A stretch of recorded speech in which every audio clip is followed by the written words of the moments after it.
皆さんこんにちは、刀の舞さんです。前回の大分県中津市出張からの続きです。今回は九州方面の出張が続いていたので、合間に博多駅で2日間滞在し、初めてのカプセルホテルに泊まってみました。最後までご覧いただけたら嬉しいです。博多駅までは1時間20分ほど。すごく離れているイメージだったので意外と早いなと思いました。座席はテーブルもあり、ヘッドレストもいい感じです。この時は移動のお供にレモンサワーを買ってみました。実は乗る前からちょっと緊張していまして、お酒で和らげようと思っておりました。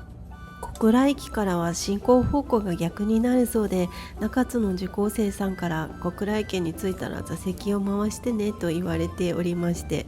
うまくできないと前の方と向かい合わずになってしまいます。ドキドキしておりましたが、小倉駅に到着したら幸い周りのほとんどの方は降りていかれまして、落ち着いてやり遂げることができました。正面に小さいテーブルが出現しました。無事に博多駅に到着。中津と比べたら大都会でなんだかクラクラしました。印象としては横浜駅よりも駅前は全然開けていて栄えている感じでした。こちらでも大規模なクリスマスマーケットが開催されていました。とても疲れていたのでうろうろはせず一目散にホテルへ向かいました。今回の博多滞在の一番の目的は居合道仲間であり飲み友達が博多に移住したので久しぶりに会うことでした。2日間と言いましたが、到着したのも夜9時頃で、翌日の夕方から友人と約束しており、あまり観光する時間もないし、今回はホテルだけちょっとこだわってずっと気になっていたカプセルホテルを予約してみました。予約したのはこちら9 hours 博多駅店です。とても綺麗で女性も安心と噂だったので泊まる機会ができて嬉しかったです。基本的にスタッフの方はいなくて全部セルフだったのでチェックインは結構ドキドキでした。男女でロッカーのフロアが分かれていまして、男性フロアにはエレベーターも止まれないシステムになっていました。自分のロッカーも QR コードをかざして開けます。1回でうまくできませんでした。開けると1泊分のタオルとスリッパ、館内着が入ったバッグが用意されておりました。スーツケースの人はそのまま下に入れることができましたが、私はバックパックだったので逆に上しか使えない感じになってしまいました。いよいよカプセルフロアへ。近未来的でとてもおしゃれでした。私の個室は2段目で横の階段を使って上がります。ちょっと不器用で入り口のロールカーテンを閉めるのに苦戦してしまいました。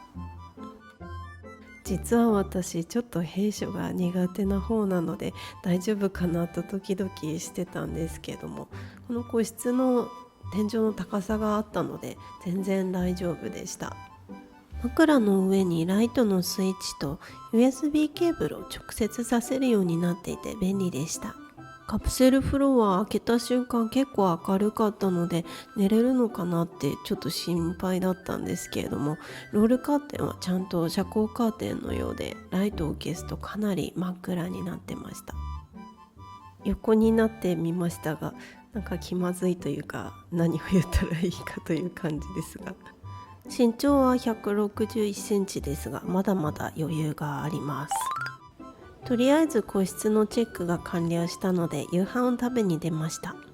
博多といえばラーメンかなと思いまして、ちょうど近くにあった博多一向社総本店に行ってみました。店内はがっつり豚骨の香りがしつつも意外とさっぱりというか美味しくて一瞬で完食でした。晩酌とおやつを買ってホテルへ帰宅。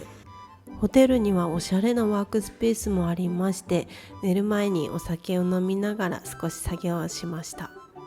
ホテル内で談笑したり飲食しているのはこのスペースだけになるので、遅くまでお友達同士やカップルの方なのかな、たくさん人がいました。シャワーブースも綺麗でおしゃれでした。この月はドイツ旅行も含めて家にいたのが1週間しかいなかったという感じだったので、長旅を経てシャンプー類のこだわりは消え去ったので、備え付けのものをありがたく使わせていただきました。しっかり眠ることができまして、翌朝、これは10時過ぎですね。まず向かったのはコインランドリーです。この時は5泊6日の出張で、衣服は最小限にしていたので洗濯が必須でした。とてもいいお天気で日差しが暖かかったです。ドイツの兄弟子が日本はコインランドリーがたくさんあってありがたいと言っていましたが、確かにどこに行ってもありますよね。こちらはカードを購入して使うというなかなか珍しいタイプのランドリーでした。本当は手洗いにした方が良さそうなものも全部ぶち込んで一緒くたに洗濯乾燥しちゃいました。乾燥を待つ間、隣の神社を訪れたのですが、こちらは筑前の国一宮住吉神社です。こちらが日本第一住吉宮とも呼ばれる歴史ある神社だったのでびっくりしてしまいました。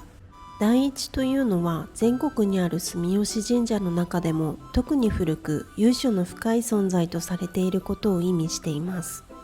町の中にありながらも境内にはとても静かで落ち着いた空気が流れていました。後で地図を見たところ、私は本来とは少し違う入り口から入ってしまったため、最初に見えてきたのが三日恵比寿神社でした。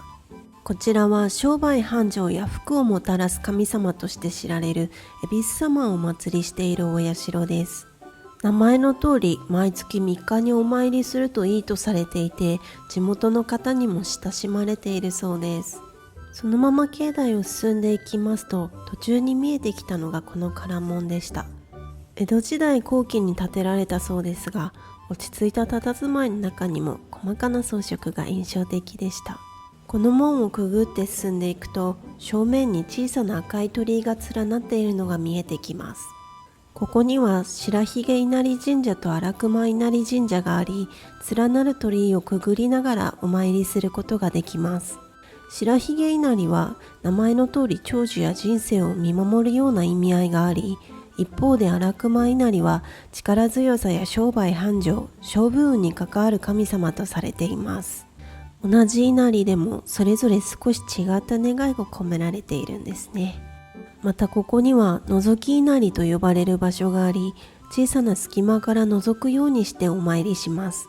自分自身を鏡に見立てて願いをかけると、その願いが聞き届けられるとも言われているそうです。こうして境内を巡りながら最後に住吉神社の本殿へ。こちらはおよそ1800年以上の歴史を持つと言われ、古くから航海の安全や身を清める神様が祀られています。結局さらに観光するにはちょっと時間が足りなくて、ホテルに戻って仮眠することにしました。個室には新しいタオルと新しいシーツのお布団が用意されていて嬉しかったです。夜になり博多の街に繰り出しました。私は屋台のはしご酒に憧れていたのですが、おすすめの居酒屋さんを予約してくれていたのでそちらへ向かいました。こちらは関サバですね。脂が乗ってて美味しかったです。イカの姿刺しも元気に動いておりますが、ありがたくいただきます。残ったゲソは天ぷらにしていただきました。友人とは昔は信じられないほど野毛で飲み明かしていたのですが、翌朝も早かったので2軒目でお酒もほんの少しで解散にしました。また改めてお仕事も兼ねて博多に行けたらなと思います。早起きのプレッシャーを感じつつもちゃんと眠ることができ、翌朝5時半にチェックアウトしました。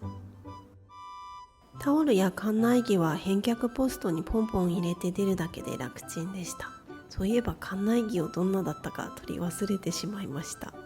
外はまだ暗いですが博多駅へ向かいます。初めて来る土地で電車に乗るのはいつも緊張してしまいますが、今回もなんとかたどり着けました。